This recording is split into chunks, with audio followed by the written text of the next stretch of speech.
చింతాడు రవికుమార్ వగేరాలంటే మొత్తం 20 మంది మీద కేసు పెట్టడం జరిగింది. ఆ కేసులో చాలా పెద్ద సెక్షన్లు కూడాను వేసి వాళ్ళు జైల్లోంచి బయటకు రాకూడదన్న ఉద్దేశం అనేది స్పష్టంగా కనబడుతున్నది.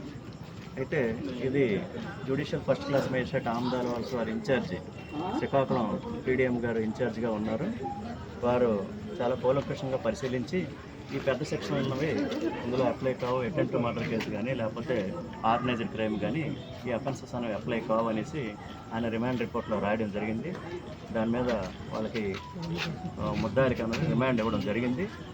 ఇది ఈవేళ కేవలం వాళ్ళ దురుద్దేశంతో ముద్దాయిల మీద ముద్దాయిలుగా చేసి ఇక్కడ ఢిల్లీలో ఉన్న వాళ్ళకి ఒకరికి, తర్వాత ఆమ్దాల్స్ కోర్టులో ఉన్న అడ్వకేట్ రామ్మోహన్ రావు ఆయన కూడా 2:30 వరకు ఉంటే ఇక్కడ 12:30కి ఆయన ఈ అఫెన్స్లో ఆయన పాల్గొన్నాడు అనేసి, ఈ నేరంలో ఆయన పాల్గొనడం ఆయనకి ఒక క్రిమినల్గా చూపించారు.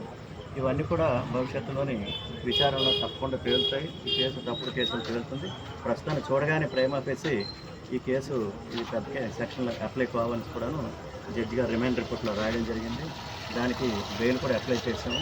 బెయిల్ అప్లికేషన్ కూడా విచారణ వస్తుంది. ఆ విచారణలో స్వీకరించి వాళ్ళకి బెయిల్ మంజూరు కూడా జరుగుతుంది. ఇంకా పోలీసులు అనేక ప్రయత్నాలు చేస్తున్నారు, ఇంకా వాళ్ళని వేరే కేసుల్లో ఇరికిద్దామన్న ఉద్దేశంతో, కానీ దానికి జ్యుడిషియరీ ఆమోదించడం లేదు. దానికి వెంటనే తిప్పుకోవడం జరుగుతున్నది. అలాగే న్యాయవాదులుగా మేము కూడాను వాళ్ళ నేరస్తులు వారు నిర్దోషులు అనేసి వాళ్ళు తప్పకుండా రిలీజ్ చేస్తాం, వాళ్ళు బయటకు తీసుకొస్తామనేసి సెక్షన్స్ మెయిన్ సెక్షన్స్ కేసులు ఏంటంటే 307 అటెంప్ట్ మర్డర్ పెట్టారు, అది 109 ప్రజెంట్. అది అలాగే 111 అనేసి ఒక సెక్షన్ పెట్టారు.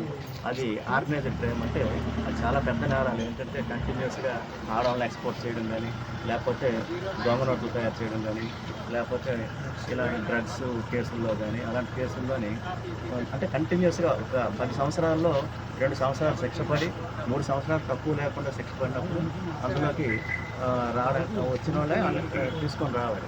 ఇంకొక పెద్ద ఆశ్చర్యకరమైన విషయం ఏంటంటే, నిన్న వాళ్ళు చేసిన రిమాండ్ రిక్వెస్ట్లో పెట్టింది కూడాను 15/11/26 వాళ్ళని కొన్ని సెక్షన్లోనే వాళ్ళ శిక్ష కూడా పడిందని రాయడం జరిగింది. అది 15/11/26 ఈ రోజు వచ్చిందా లేదు. మనం ఏ నెలలో ఉంటున్నాం, మనం ఈ రోజు ఆగస్టు 2026లో ఉన్నాం. కానీ ఈవేళ నవంబర్ అని కూడా చూపించి అప్పటికే శిక్ష పడిపోయిన తప్పుడు కేసులు అందరూ చూపించినవి కూడా అన్ని కూడాను పెట్టి కేసులు. ఈ చిన్న చిన్న కేసులు పబ్లిక్ దీనిలో కొట్టుకున్నవి అలాంటి, లేకపోతే నేరాలు ఒప్పుకుంటారు. కోర్టుల చుట్టూ ఎందుకు తిరుగుతాము, ఏదో నేరాన్ని ఒప్పుకుంటామని కొన్ని కేసులు ఉంటాయి, 160 అప్లై కేసులు అలాంటి కేసులు కూడా చూపించి వీడి గతంలోని ముద్దాయిలుగా నిర్ధారణ అయిందని కూడా చూపించి పెట్టి కేసులు చూపించి ఇది పెద్ద అర్థంలో భూతద్దంలో చూపించడానికి చాలా ప్రయత్నం చేసినట్టుగా మేము చదివితే, న్యాయవాదులుగా మేము చదివితే మాకు అర్థమైంది. అది ఇది తప్పకుండా ముద్దాయిలుగా ఎవరు చూపించారో అందరూ కూడా న్యాయం జరిగేటట్టు న్యాయవాదులు చాలామంది న్యాయవాదులు ముందుకొచ్చారు. న్యాయవాదులందరూ కూడాను మన జలకృష్ణరావు గారు, అలాగే కొట్టిపల్లి శ్రీనివాసరావు గారు, అలాగే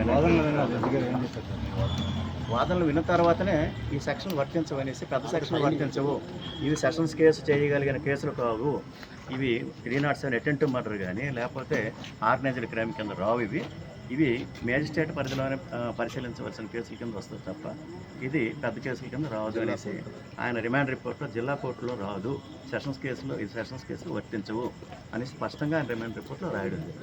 రిమాండ్ ఎన్ని రోజులు ఇచ్చారు? రిమాండ్ 21/8/2026 వరకు రిమాండ్ ఇవ్వడం జరిగింది. రిమాండ్ అంటే అది జ్యుడిషియల్ కస్టడీలో ఉంచడానికని కాదు, వాళ్ళ పరిస్థితి అంటే బయట పోలీస్ కస్టడీ నుంచి జ్యుడిషియల్ కస్టడీలో ఉంచడం అంతే. బెయిల్ రేపైనా రావచ్చు, ఎల్లుండైనా రావచ్చు, ఎప్పుడైనా రావచ్చు. ఓకే.